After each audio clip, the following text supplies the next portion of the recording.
ಜಿಲ್ಲಾಧಿಕಾರಿಗಳ ಮೇಲೆ ಕ್ರಮ ತಗೊಳ್ಳಿ ಅಂತೇಳಿ ನೋಟಿಸ್ ಕೊಟ್ಟಿರ್ತಾರೆ. ಹೌದು, ಈ ಕಾಯ್ದೆ ಬಗ್ಗೆ ಜಿಲ್ಲಾಧಿಕಾರಿಗಳಿಗೆ ಯಾವುದೇ ಒಂದು ಸಾಮಾನ್ಯ ಜ್ಞಾನ ಕೂಡ ಇಲ್ಲ ಅಂತ. ನೀವು ಮಾಡೋಂಥ ಕಾರ್ಯಕ್ರಮಕ್ಕೆ ಎಷ್ಟು ಖರ್ಚಾಗ್ತಾಯಿತ್ತು, ಸರ್ಕಾರ ಮಾಡ್ತಕ್ಕಂಥ ಕಾರ್ಯಕ್ರಮಕ್ಕೆ ಎಷ್ಟು ಖರ್ಚಾಗ್ತಾಯಿದೆ, ಎಷ್ಟು ಅಜಗಜಾಂತರ ವ್ಯತ್ಯಾಸ ಇದೆ ಸರ್? ಕೇವಲ 52 ಲಕ್ಷ ಮಾತ್ರವೇ ಜಿಲ್ಲಾಧಿಕಾರಿಗಳ ಅಕೌಂಟ್ಗೆ. ಜಿಲ್ಲಾಧಿಕಾರಿಗಳಿಂದ ಏನು ಖರ್ಚಾಗಿದೆ ಇಲ್ಲಿವರೆಗೂ ಮಾಹಿತಿ ಇಲ್ಲ, ಬ್ಲ್ಯಾಂಕ್. ಆ ರೀತಿ ಸುಳ್ಳು ಮಾಹಿತಿಯನ್ನು ಅಧಿಕೃತವಾಗಿ ನನಗೆ ಕೊಟ್ಟಿದ್ದಾರೆ. ನಮಸ್ಕಾರ, ಆನ್ಲೈನ್ ಟಿ ವಿ ವೀಕ್ಷಕರೇ, ನಿಮ್ಮ ಜೊತೆ ಇದ್ದೀನಿ ನಾನು ಇಷ್ತಿಯಾಕ್ ಅಹಮದ್. ಎಷ್ಟು ಜನ 2024-25 ಸಾಲಿನಲ್ಲಿ ಏನು ಸರ್ಕಾರ ದಸರಾ ಮಾಡುತ್ತೆ, ಆ ದಸರಾದಲ್ಲಿ ಅವ್ಯವಹಾರ ನಡೆದಿದೆ ಅಂತೇಳಿ ಲೋಕಾಯುಕ್ತರಿಗೆ GS ಬಸವರಾಜು, ಹಿಂದೂ ಜಾಗರಣ ವೇದಿಕೆ ಮುಖಂಡರು, ಇವರು ಲೋಕಾಯುಕ್ತರಿಗೆ ದೂರು ನೀಡಿದ್ದಾರೆ. ಜೊತೆಗೆ ಪತ್ರಿಕಾಗೋಷ್ಠಿ ಮಾಡಿದ್ದಾರೆ. 2 ವರ್ಷ ಮಾಡಿರ್ತಕ್ಕಂಥ ಸರ್ಕಾರ ದಸರಾ ಒಂದು ಉತ್ಸವದಲ್ಲಿ ಅವ್ಯವಹಾರ ನಡೆದಿದೆ ಅಂತೇಳಿ ಆರೋಪ ಕೇಳಿ ಬರ್ತಾಯಿದೆ. ಬನ್ನಿ, ಇದು ಯಾವ ರೀತಿ ಆರೋಪ, ಯಾವ ಥರ ಹೆಂಗೇನು ಅಂತೇಳಿ ನಾವು ಇವತ್ತು GS ಬಸವರಾಜ್ ಅವ್ರನ್ನ ಮಾತಾಡ್ಸೋಣ. ಇವರು ಏನು ತುಮಕೂರು ನಗರದಲ್ಲಿ ಸತತವಾಗಿ 35 ವರ್ಷಗಳಿಂದ ನಿರಂತರವಾಗಿ ದಸರಾ ಉತ್ಸವ ಕಾರ್ಯಕ್ರಮ ಹಮ್ಮಿಕೊಂಬರ್ತಾ ಇದ್ದಾರೆ. ಇವ್ರು ಮಾಡ್ತಿರ್ತಕ್ಕಂಥ ಕಾರ್ಯಕ್ರಮಕ್ಕೂ ಸರ್ಕಾರ ಮಾಡಿರ್ತಕ್ಕಂಥ ಕಾರ್ಯಕ್ರಮಕ್ಕೂ ಎಷ್ಟು ವ್ಯತ್ಯಾಸ ಇದೆ, ಏನು ಅವ್ಯವಹಾರ ನಡೆದಿದೆ ಅಂತ ಅವ್ರನ್ನ ಮಾತಾಡ್ಸೋಣ. ಸರ್ ನಮಸ್ಕಾರ. ಸರ್ ನಮಸ್ಕಾರ. ಏನು ಸರ್, ತಾವು 35 ವರ್ಷದಿಂದ ದಸರಾ ತಾವು ಉತ್ಸವ ಮಾಡ್ತಾಯಿದ್ದೀರಾ? ಇದು ನಾವು ಮಾಡ್ತಾ ಇದ್ದಿದ್ದು ತುಮಕೂರು ಜನಗಳ ದಸರಾ. ಕಾರಣ ಏನಂತ ಹೇಳಿದ್ರೆ, ತುಮಕೂರು ಜನಗಳೇ ಸಹಭಾಗಿತ್ವ ಮತ್ತು ಸಹಕಾರ ಸಹಭಾಗಿತ್ವ ಅದ್ರ ಜೊತೆಯಲ್ಲಿ ನಮ್ಮ ಎಲ್ಲ ಕಾರ್ಯಕ್ರಮಗಳನ್ನು ಕೈ ಜೋಡಿಸ್ತಾ ಅವ್ರದ್ದೇ ಕಾರ್ಯಕ್ರಮ. ತುಮಕೂರು ದಸರಾ ಸಮಿತಿ ಅನ್ನುವುದು ನೆಪ ಮಾತ್ರಕ್ಕೆ ಮಾತ್ರ, ಸಂಪೂರ್ಣ ಜನಗಳ ದಸರಾವೇ ನಾವು ಕಳೆದ 35 ವರ್ಷಗಳಿಂದ ಮಾಡ್ಕೊಂಡು ಬಂದಿದ್ದೀವಿ. ಮತ್ತು ಅದಕ್ಕೆ ಯಾವುದೇ ರೀತಿಯ ಸರ್ಕಾರದಿಂದ ಸಹಾಯ ಇಲ್ಲದಲೇ ಜನಗಳು ಕೊಡುವಂಥ ಸಹಕಾರದಿಂದನೇ ಮಾಡ್ಕೊಂಬಂದಿರುವಂಥ ದಸರಾ ನಮ್ಮದು. ಈಗ 24-25 ಕಳೆದ 2 ವರ್ಷಗಳಿಂದ ಜಿಲ್ಲಾಡಳಿತ ದಸರಾ ಮಾಡಲಿಕ್ಕೆ ಹೊರಟಿದೆ. ಅದು ಸಂಘ ಸಂಸ್ಥೆಗಳ ಸಹಕಾರ ಮತ್ತು ಸರ್ಕಾರದಿಂದ ಬಂದಿರುವಂಥ ಹಣದಲ್ಲಿ ಅವರು ಕಾರ್ಯಕ್ರಮ ಮಾಡ್ಕೊಂಡು ಬಂದಿದ್ದಾರೆ 2 ವರ್ಷದಿಂದ. ಸರ್, ಈಗ ನೀವು ಮಾಡೋಂಥ ಕಾರ್ಯಕ್ರಮಕ್ಕೆ ಎಷ್ಟು ಖರ್ಚಾಗ್ತಾಯಿತ್ತು, ಸರ್ಕಾರ ಮಾಡ್ತಕ್ಕಂಥ ಕಾರ್ಯಕ್ರಮಕ್ಕೆ ಎಷ್ಟು ಖರ್ಚಾಗ್ತಾಯಿದೆ, ಎಷ್ಟು ಅಜಗಜಾಂತರ ವ್ಯತ್ಯಾಸ ಇದೆ ಸರ್? 23ನೇ ಸಾಲಲ್ಲಿ ನಾವು ವಿದ್ಯುತ್ ದೀಪ ಅಲಂಕಾರ ಸಮೇತ ದಸರಾಗೆ ಖರ್ಚು ಮಾಡಿದ್ದು ಕೇವಲ 52 ಲಕ್ಷ ಮಾತ್ರವೇ. ಸಂಪೂರ್ಣವಾದ ಖರ್ಚು ಎಲ್ಲ ಪೂರ್ತಿ ಸೇರಿಸಿ ಹೇಳ್ತಿರೋದ ನೀವು? ಹೌದು, ಇಡೀ 2023ನೇ ಇಸ್ವಿಯ ದಸರಾಗೆ ನಾವು ಖರ್ಚು ಮಾಡಿದ್ದು ಒಟ್ಟಾರೆ ಖರ್ಚು ಕೇವಲ 52 ಲಕ್ಷ. ಊಟದ ವ್ಯವಸ್ಥೆ ಎಲ್ಲ ಸೇರಿ? ಹೌದು, ಪ್ರತಿ ದಿವಸ ಸಾರ್ವಜನಿಕರಿಗೆ 2000 ಜನಕ್ಕೆ ಒಂದು ಪ್ರಸಾದ ವ್ಯವಸ್ಥೆ ಇತ್ತು. ಎಲ್ಲವೂ ಸೇರಿಸಿ ಕೇವಲ 52 ಲಕ್ಷ ಖರ್ಚು ಮಾಡಿದ್ರು. ಹೌದು ಸರ್, ಈಗ ತಾವು 23ರಲ್ಲಿ ಮಾಡಿದ್ದೀರಾ, 24ರಲ್ಲಿ ಸರ್ಕಾರ ಜವಾಬ್ದಾರಿ ತಗೊಂಡು ಮಾಡುತ್ತೆ. ಸರ್ಕಾರ ಎಷ್ಟು ಖರ್ಚು ಮಾಡುತ್ತೆ ಆ ಟೈಮಲ್ಲಿ? ಆಸಕ್ತಿಗೋಸ್ಕರ ಏನು ಮಾಡಿದೆ ಅಂದರೆ RTNL ಮಾಹಿತಿ ಅರ್ಜಿ ಹಾಕಿದ್ದೆ. ಸರ್ಕಾರದಿಂದ ಏನು ಬಂತು ಮತ್ತು ಸಂಘ ಸಂಸ್ಥೆಗಳಿಂದ ಏನು ದೇಣಿಗೆ ಬಂತು, ಅದನ್ನೇ ನೀವೇ ಹ್ಯಾಕೆ ಖರ್ಚು ಮಾಡಿದ್ದೀರಾ, ಖರ್ಚು ಮಾಡಿರೋ ದಾಖಲೆಗಳೇನು ಎಲ್ಲವನ್ನೂ ಕೇಳಿ ನಾನು 2025 ಮೇ ತಿಂಗಳಲ್ಲಿ ಅಪ್ಲಿಕೇಶನ್ ಹಾಕಿದ್ದೆ. 30 ದಿವಸದಲ್ಲಿ ಕೊಡಲಿಲ್ಲ. ಆನಂತರ ಮೇಲ್ಮನವಿ ಜಿಲ್ಲಾಧಿಕಾರಿಗಳೇ ಪ್ರಥಮ ಮೇಲ್ಮನವಿ ಪ್ರಾಧಿಕಾರ ಅವ್ರಿಗೂ ಹಾಕಿದ್ದೆ. 2 ತಿಂಗಳ ನಂತರ ಅಲ್ಲಿಯ ಸಾರ್ವಜನಿಕ ಮಾಹಿತಿ ಅಧಿಕಾರಿ ನನಗೊಂದು ಮಾಹಿತಿ ಕೊಟ್ಟರು. ಆ ಮಾಹಿತಿನಲ್ಲಿ ಅವರು ಹೇಳ್ತಾರೆ, ಸರ್ಕಾರದಿಂದ 1 ಕೋಟಿ ಹಣ ಬಂದಿತ್ತು. ಆ ಹಣವನ್ನು ಕನ್ನಡ ಮತ್ತು ಸಂಸ್ಕೃತಿ ಇಲಾಖೆಯ ಉಪನಿರ್ದೇಶಕರು ಖರ್ಚು ಮಾಡಿ ಬಳಕೆ ಪ್ರಮಾಣ ಪತ್ರವನ್ನು ಸರ್ಕಾರಕ್ಕೆ ಸಲ್ಲಿಸಿದೆ ಅಂತ ಕೊಟ್ಟರು. ಬ್ರಾಕೆಟ್ನಲ್ಲಿ ಏನು ಮಾಡಿದ್ದಾರೆ ಅಂದರೆ, ಇದರ ಜೆರಾಕ್ಸ್ ಪ್ರತಿಯನ್ನು ಲಗತ್ತಿಸಿದೆ ಅಂತ ಕೊಟ್ಟರು. ಅದನ್ನು ಹಿಂದಿನ ಪೇಜಲ್ಲಿ ಇತ್ತು. ಅದನ್ನು ತೆಗೆದು ನೋಡಿದ್ರೆ ಕನ್ನಡ ಮತ್ತು ಸಂಸ್ಕೃತಿ ಇಲಾಖೆಯ ಉಪನಿರ್ದೇಶಕರು ಸರ್ಕಾರಕ್ಕೆ ಬಳಕೆ ಪ್ರಮಾಣ ಪತ್ರ ಸಲ್ಲಿಕೆ ಮಾಡಿರೋದಲ್ಲ, ಅದು ಜಿಲ್ಲಾಧಿಕಾರಿಗಳೇ ಸಲ್ಲಿಕೆ ಮಾಡಿರುವಂಥದ್ದು ಬಳಕೆ ಪ್ರಮಾಣ ಪತ್ರವನ್ನು. ಅವರು ನನಗೆ ಸುಳ್ಳು ಮಾಹಿತಿ ಕೊಟ್ಟಿದ್ದಾರೆ. ಅದೇ ಈಗ ನಿಮ್ಗೆ ಯಾಕೆ ಸುಳ್ಳು ಮಾಹಿತಿ ಕೊಟ್ಟರು? ಅದು ಪ್ರಶ್ನೆ ಕೇಳಬೇಕಾಗಿರೋದು ಆ ಮಾಹಿತಿ ಕೊಟ್ಟವ್ರನ್ನೇ, ಸುಳ್ಳು ಮಾಹಿತಿ ಕೊಟ್ಟವ್ರನ್ನೇ ಕೇಳಬೇಕು. ಮೋಸ್ಟ್ಲಿ ಅವ್ರಿಗೆ ಜಿಲ್ಲಾಧಿಕಾರಿಗಳು ಅವ್ರ ಮಧ್ಯದಲ್ಲಿ ಒಂದು ಸಂವಹನ ಏನೂ ಇಲ್ಲ ಅಂತ ಅಂದ್ಕೊಳ್ತೀನಿ. ಆ ರೀತಿ ಸುಳ್ಳು ಮಾಹಿತಿಯನ್ನು ಅಧಿಕೃತವಾಗಿ ನನಗೆ ಕೊಟ್ಟಿದ್ದಾರೆ. ಆಶ್ಚರ್ಯ ಇದು. ಜಿಲ್ಲಾಧಿಕಾರಿಗಳ ಕಚೇರಿಯಲ್ಲಿ ಇಷ್ಟೊಂದು ಬೇಜವಾಬ್ದಾರಿಯುತವಾಗಿ ನಡ್ಕೋತಾರೆ ಅಧಿಕಾರಿಗಳು ಅಂದರೆ ಭಾಳ ಅಚ್ಚರಿಯ ಸಂಗತಿ. ಮತ್ತು ಈಗ ಇನ್ನೊಂದು ಮಾಹಿತಿಯನ್ನು ಕೆಲವೆಡೆ ಕೊಟ್ಟಿದ್ದಾರೆ. 52 ಲಕ್ಷ ಸಾರ್ವಜನಿಕರಿಂದ ದೇಣಿಗೆ ಬಂದಿದೆ. ಅಲ್ಲೊಳಗೆ 47 ಲಕ್ಷ ಚಿಲ್ಲರೆ ಖರ್ಚಾಗಿದೆ. ಇನ್ನು 4,44,000 ಚಿಲ್ಲರೆ ಉಳಿತಾಯ ಆಗಿದೆ ಅಂತ ನನಗೆ ಮಾಹಿತಿ ಕೊಟ್ಟಿದ್ದಾರೆ. ಅದಾದ ನಂತರ ಜಿಲ್ಲಾಧಿಕಾರಿಗಳು ಮೇಲ್ಮನವಿ ತೊಗೊಂಡ್ಲಿಲ್ಲ. ಇಲ್ಲಿವರೆಗೂ ಮೇಲ್ಮನವಿ ಪ್ರಾಧಿಕಾರ ನಡೆಸೇ ಇಲ್ಲ. ಸರ್, ಅದಾದ 24-25ರಲ್ಲಿ ಎಷ್ಟು ಸರ್ಕಾರ ಖರ್ಚು ಮಾಡಿರ್ತಕ್ಕಂಥ ತಮ್ಮ ಹತ್ರ ಮಾಹಿತಿ ಇದೆ ಸರ್? 25ನೇ ಇಸ್ವಿ ಖರ್ಚು ವೆಚ್ಚಗಳಿಗೆ ಸಂಬಂಧಪಟ್ಟಂಥ ಮಾಹಿತಿ ಕೊಡಿ ಅಂಥೇಳಿ DC ಕಚೇರಿಗೆ ಬರೆದ್ರೆ DC ಕಚೇರಿಯಲ್ಲೇ ಇರುವಂಥದ್ದು ಸಂಪೂರ್ಣ ಅದಕ್ಕೆ ದುಡ್ಡು ಬಂದಿರುವಂಥದ್ದು ಖರ್ಚು ಮಾಡಿರೋದು ಎಲ್ಲವೂ ಕೂಡ DC ಕಚೇರಿದೇ ಜವಾಬ್ದಾರಿ. ಆದರೂ ಕೂಡ ಅವ್ರ ಮಾಹಿತಿಯನ್ನು ಕೊಡದಲ್ಲೇ ಒಂದಷ್ಟು ಇಲಾಖೆಗಳಿಗೆ ಅರ್ಜಿಯನ್ನು ವಜಾ ಮಾಡ್ತಾರೆ. ಮಾಹಿತಿ ಕಾಯಿದೆ ಅಡಿಯಲ್ಲಿ ಕೇವಲ ಒಬ್ರಿಗೆ ಮಾತ್ರ ಆ 638ನಲ್ಲಿ ವರ್ಗಾವಣೆ ಮಾಡೋಕ್ಕೆ ಅವಕಾಶ ಇದೆ. ಇವರು 26 ಇಲಾಖೆಗೆ ಅರ್ಜಿಯನ್ನು ವರ್ಗಾವಣೆ ಮಾಡಿದ್ದಾರೆ. ಮಾಹಿತಿ ಕೊಡಿ, ಮಾಹಿತಿ ಕೊಡಿ, ಮಾಹಿತಿ ಕೊಡಿ ಅಂತೇಳಿ. ಭಾಳಷ್ಟು ಇಲಾಖೆಗಳಿಗೆ ಇವರೇನು ಅನುದಾನನೇ ಕೊಟ್ಟಿಲ್ಲ, ಅವರೇನು ಖರ್ಚು ಮಾಡಿಲ್ಲ, ಮಾಹಿತಿ ಕೊಡಿ ಅಂತೇಳಿ ಹಾಕಿದ್ದಾರೆ. ಇಲ್ಲಿವರೆಗೂ 25ನೇ ಇಸ್ವಿನಲ್ಲಿ ಏನು ಬಂತು ಜಿಲ್ಲಾಧಿಕಾರಿಗಳ ಅಕೌಂಟ್ಗೆ, ಜಿಲ್ಲಾಧಿಕಾರಿಗಳಿಂದ ಏನು ಖರ್ಚಾಗಿದೆ, ಇಲ್ಲಿವರೆಗೂ ಮಾಹಿತಿ ಇಲ್ಲ, ಬ್ಲ್ಯಾಂಕ್. 24ನೇ ಇಸ್ವಿನಲ್ಲಿ ಕೊಟ್ಟಿರುವಂಥ ಮಾಹಿತಿ ಇದೆಯಲ್ಲ, ಇದೇ ಭಾರಿ ಆಘಾತಕಾರಿ ಸಂಗತಿ ಆಗಿರೋದ್ರಿಂದ ಈ ಮಾಹಿತಿ ಹಂಚ್ಕೊಳಕ್ಕೆ ಅವ್ರು ಮೋಸ್ಟ್ಲಿ ಭಯ ಬಿದ್ದಿರಬೇಕು ಅಂತ ನಾನು ಅಂದ್ಕೊತೀನಿ. ಸರ್, ಈಗ ನೋಡಿ, ಮಾಹಿತಿ ಹಕ್ಕಲ್ಲಿ ಅದನ್ನು ಏನು ಅರ್ಜಿ ಹಾಕ್ಬಿಟ್ಟು ಯಾರು ಬೇಕಾದ್ರೂ ತಗೋಬೋದು. ಆದರೆ ಆ ಮಾಹಿತಿ ಹಕ್ಕಲ್ಲೇ ನಿಮಗೆ ತಪ್ಪು ಮಾಹಿತಿ ಕೊಟ್ಟರೆ ಇದಕ್ಕೆ ಏನು ಮಾನದಂಡ, ಯಾರ ಮೇಲೆ ಕ್ರಮ ತಗೋಬೋದು? ಒಳ್ಳೆ ಪ್ರಶ್ನೆ ಕೇಳಿದ್ರಿ. ನನಗೆ 5/4/2026ನೇ ಇಸ್ವಿದು DC ಅವರು ಜಿಲ್ಲಾಧಿಕಾರಿಗಳು ಸೈನ್ ಮಾಡಿರುವಂಥ ಮಾಹಿತಿ ಅವರೇ ಕೊಟ್ಟಿದ್ದಾರೆ ನನಗೆ. ಏನಿದೆ ಮಾಹಿತಿಯಲ್ಲಿ? 24ನೇ ಇಸ್ವಿದು ಖರ್ಚು ವೆಚ್ಚಗಳಿಗೆ ಸಂಬಂಧಪಟ್ಟಂತೆ ಒಂದು 111 ಪುಟಗಳ ಮಾಹಿತಿಯನ್ನು ಕೊಟ್ಟಿದ್ದಾರೆ. ಅವರು ಮೇಲ್ಮನವಿ ಪ್ರಾಧಿಕಾರ ಜಿಲ್ಲಾಧಿಕಾರಿಗಳು, ಅವರಿಗೆ ಮಾಹಿತಿ ಕೊಡಲಿಕ್ಕೆ ಅಧಿಕಾರ ಇಲ್ಲ. ಅವರು ಮೇಲ್ಮನವಿ ಕಲಾಪವನ್ನು ನಡೆಸಿ ಸಾರ್ವಜನಿಕ ಮಾಹಿತಿ ಅಧಿಕಾರಿಗೆ ನೀವು ಮಾಹಿತಿ ಕೊಡಿ ಅಂತ ಆದೇಶ ಮಾಡೋಕ್ಕೆ ಅಷ್ಟೇ ಅವ್ರಿಗಿರುವಂಥದ್ದು. ಹಾಗಾಗಿ ಮಾನ್ಯ ಜಿಲ್ಲಾಧಿಕಾರಿಗಳಿಗೆ ಈ ಕಾಯ್ದೆ ಬಗ್ಗೆ ತಿಳುವಳಿಕೆನೇ ಇಲ್ಲ ಅಂತ ನಾನಂತೂ ಭಾವಿಸ್ತೀನಿ. ಇದು ಜಿಲ್ಲಾಧಿಕಾರಿ ಅವರು ಎಡವಟ್ಟ? ಹೌದು. ಇದು 40 ಈ ಆ್ಯಕ್ಟ್ ಪ್ರಕಾರ ಅವ್ರಿಗೆ ಮೇಲ್ಮನವಿ ಸಲ್ಲಿಸಿದ ನಂತರ 45 ದಿನದ ಒಳಗಡೆ ಅದು ಕಲಾಪ ಮಾಡಿ ಮಾಹಿತಿಯನ್ನು ಕೊಡಿಸುವಂಥದ್ದು ಮೊದಲ ಮೇಲ್ಮನವಿ ಪ್ರಾಧಿಕಾರ, ಅಂದರೆ ಜಿಲ್ಲಾಧಿಕಾರಿಗಳೇ ಮೊದಲ ಮೇಲ್ಮನವಿ ಪ್ರಾಧಿಕಾರ. ಅವರು ಇದನ್ನು ಮಾಡಬೇಕಾಗಿತ್ತು. 1 ವರ್ಷ ಆಗಿದೆ, ಇಲ್ಲಿವರೆಗೂ ಮಾಹಿತಿ ಕೊಟ್ಟಿಲ್ಲ. ನಾನು ನಿರೀಕ್ಷೆನೂ ಮಾಡಿರಲಿಲ್ಲ. ಸಡನ್ನಾಗಿ ಮಾಹಿತಿ ಬರುತ್ತೆ. 111 ಪುಟಗಳ ಮಾಹಿತಿಯನ್ನು ಜಿಲ್ಲಾಧಿಕಾರಿಗಳೇ ಸೈನ್ ಮಾಡಿ ಕಳಿಸ್ಕೊಡ್ತಾರೆ ಮಾಹಿತಿ. ಇದು ಜಿಲ್ಲಾಧಿಕಾರಿಗಳು ಸೈನ್ ಮಾಡೋದಕ್ಕೆ ಅದಕ್ಕೆ ಅಧಿಕಾರ ಇದೆ ಇಲ್ವಾ ಸರ್? ಅದಕ್ಕೆ ಅವ್ರ ಮಾಹಿತಿ ಅಲ್ಲ, PIO ಅಲ್ಲ, ಅವರು ಅವ್ರ ಮಾಹಿತಿ ಕೊಡೋಂಗಿಲ್ಲ.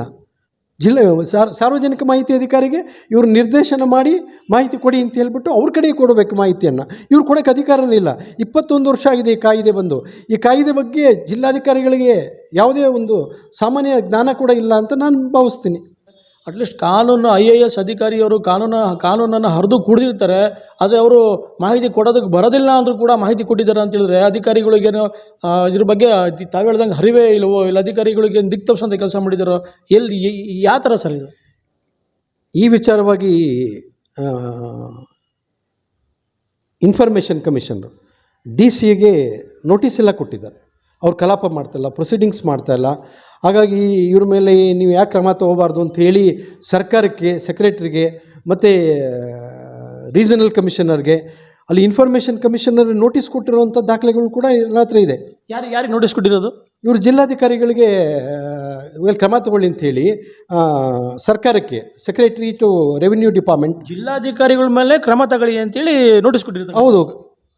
ಮಾಹಿತಿ ಆಯೋಗ ಅವ್ರಿಗೆ ನೋಟಿಸ್ ಕೊಟ್ಟಿದೆ. ಅವರು ಕಲಾಪವನ್ನು ನಡೆಸ್ತಿಲ್ಲ, ಮಾಹಿತಿ ಕೊಡ್ತಿಲ್ಲ, ಮಾಹಿತಿ ಹಕ್ಕು ಕಾಯ್ದೆಯನ್ನು ಪರಿಪಾಲನೆ ಮಾಡ್ತಿಲ್ಲ ಸರಿಯಾಗಿ ಅನ್ನೋ ಕಾರಣಕ್ಕೋಸ್ಕರ ಉಲ್ಲಂಘನೆ ಮಾಡ್ತಾ ಇದ್ದಾರೆ ಅನ್ನೋ ಕಾರಣಕ್ಕೋಸ್ಕರ.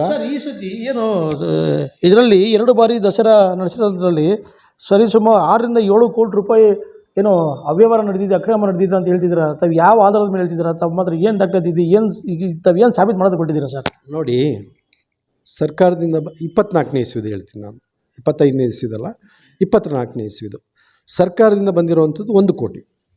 ಇವ್ರ ಮಾಹಿತಿ ಕೊಟ್ಟಿರೋ ಪ್ರಕಾರ ಮತ್ತು 52 ಲಕ್ಷ ಸಾರ್ವಜನಿಕ ಸಂಘ ಸಂಸ್ಥೆಗಳಿಂದ ಬಂದಿರುವಂಥದ್ದು 52 ಲಕ್ಷ. 2 ವರ್ಷದ್ದು ಸೇರಿ ಹೇಳಿ ಸರ್.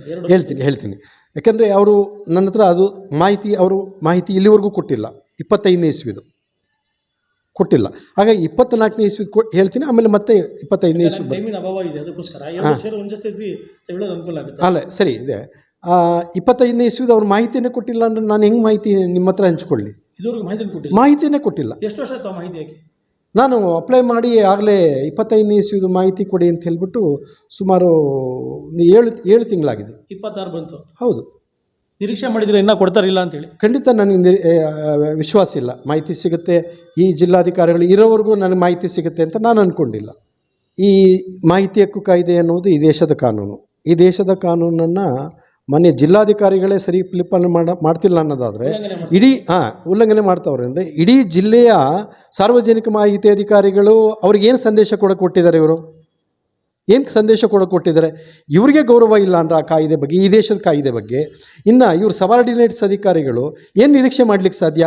ಹಾಗಾಗಿ ತುಮಕೂರು ಜಿಲ್ಲೆಗೆ ಇದು ಮಾಹಿತಿಯನ್ನು ಕೊರತೆ ಸಮಸ್ಯೆ ಆಗಿರೋದು ಈ ಕಾಯ್ದೆ ಇಂಪ್ಲಿಮೆಂಟ್ ಆಗೋಕ್ಕೆ ಮೊದಲನೇ ಅಡ್ಡಗಾಲ ಅಂತ ಹೇಳಿದ್ರೆ ಮನೆಯ ಜಿಲ್ಲಾಧಿಕಾರಿಗಳು ಆರೋಪ ಮಾಡ್ತಿದ್ದಾರೆ. ಖಂಡಿತ ಅವರು ಅಪಲೆಂಟ್ ಅಥಾರಿಟಿ ಅವರು ಒಂದು ಪ್ರೊಸೀಡಿಂಗ್ಸು ಮಾಡೋದೇ ಅಲ್ಲ ಸರ್. ಈ ವಿಚಾರದಲ್ಲಿ ನೋಡಿ, ದಸರಾ ಅಂತ ಹೇಳಿದ್ರೆ ಜಿಲ್ಲಾಧಿಕಾರಿ ಜೊತೆಗೆ ಜಿಲ್ಲಾ ಉಸ್ತುವಾರಿ ಸಚಿವರು ಇರ್ತಾರೆ, ಅವ್ರದ್ದು ಪ್ರಮುಖವಾದ ಪಾತ್ರ ಇರುತ್ತೆ. ಈ ಒಂದು ಪಾತ್ರದಲ್ಲಿ ಏನು ಡಾಕ್ಟರ್ ಜಿ ಪರಮೇಶ್ವರ್ ಅವರ ಯಾವ ರೀತಿ ಪಾತ್ರ ಇದೆ?